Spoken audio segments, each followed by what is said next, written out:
जय हो श्री गणेश। वक्रतुंड महाकाय सूर्यकोटि समप्रभा निर्विघ्नं कुरु मे देव सर्वकार्येषु सर्वदा। जय हो श्री गणेश भगवान जी।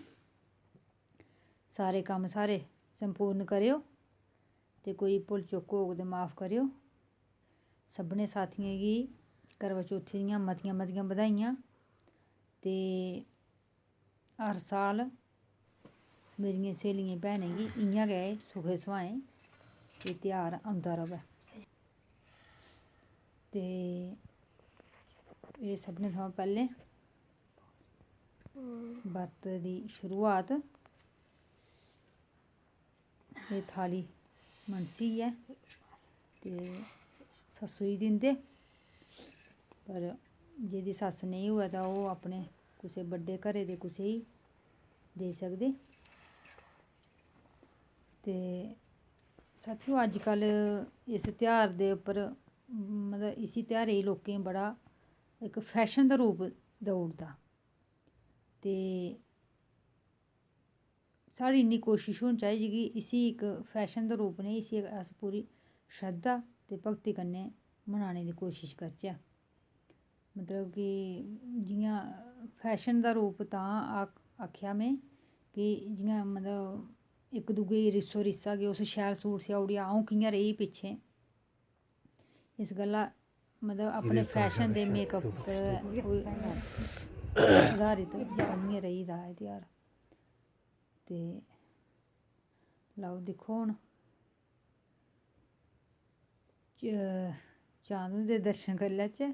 अज्ज ब्हाऽ बी बड़ी चला दी ऐ ते बिंदु जोत थोह्ड़ी फड़फड़ा दी ही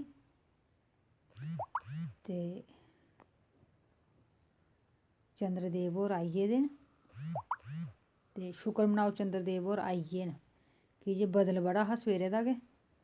ते अज्ज ते खैर दुनिया मत्था टेका दी होनी ते चंद्रदेव होर दर्शन देई ओड़न ते पूरी श्रद्धा भगती कन्नै मत्था टेको ते कोई भुल चुक होई होग साढ़े थमां ते असेंगी माफ़ करेओ।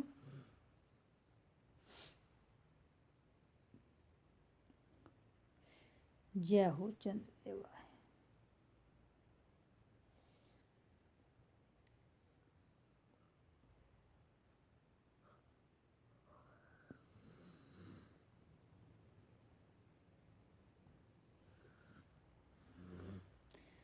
साथियों दिक्खो वीडियो भी ते अपना हिरख प्रेम दिंदे रवेओ।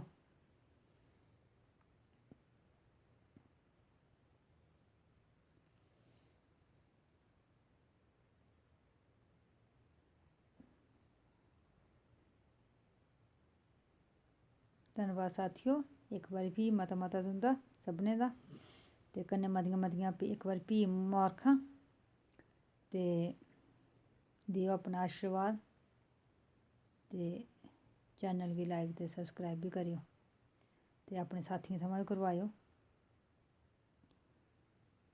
जय हो।